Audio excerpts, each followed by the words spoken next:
दोस्तों, बालक अष्टावक्र अपने मित्रों के साथ खेलने के बाद घर वापिस आया।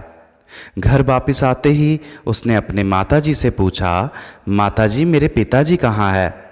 तो अष्टावक्र की माताजी बोली, पुत्र तुम्हारे पिता राजा जनक की सभा में विद्वानों के साथ शास्त्रार्थ करने के लिए गए थे, किंतु वो अभी तक लौटे नहीं है, जिससे मेरा मन व्याकुल होता जा रहा है।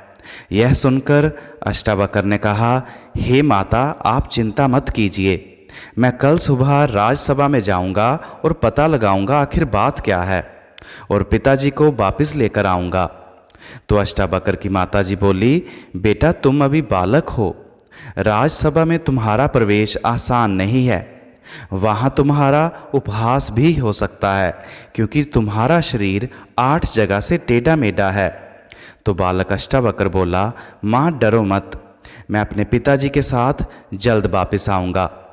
यह कहकर बालक अष्टावक्र राजसभा की ओर प्रस्थान कर गया।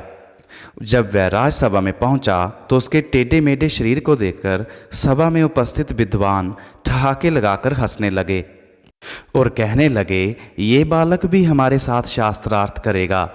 उन विद्वानों की हरकत देखकर अष्टावक्र भी हंसने लगा। उसको हंसता देखकर सभा में उपस्थित सभी विद्वान आश्चर्य में पड़ गए कि हम तो इस पर हंस रहे थे, ये क्यों हंस रहा है? राजा ने अष्टावक्र से हंसने का कारण पूछा। अष्टावक्र ने कहा, हे राजन, मैंने सुना है कि आपकी राजसभा विद्वानों के द्वारा सुशोभित है, किंतु ये तो झूठे ज्ञान के घमंड में चूर है। मैं इन विद्वानों को देखकर हंस रहा हूँ। वह फिर बोला, हे राजन, निश्चय ही मैं पूछता हूँ कि हड्डी, रक्त, मांस और चमड़ी से लिपटे हुए शरीर में आखिर देखने लायक ही क्या है? आप बताएं, क्या टेढ़े शरीर में आत्मा भी टेढ़ी होती है?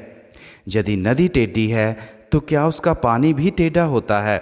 और अष्टावक्र की बातें सुनने के बाद वहाँ पर बैठे बड़े बड़े विद्वान अपने आप को मूर्ख समझने लगे और सभा में सन्नाटा छा गया।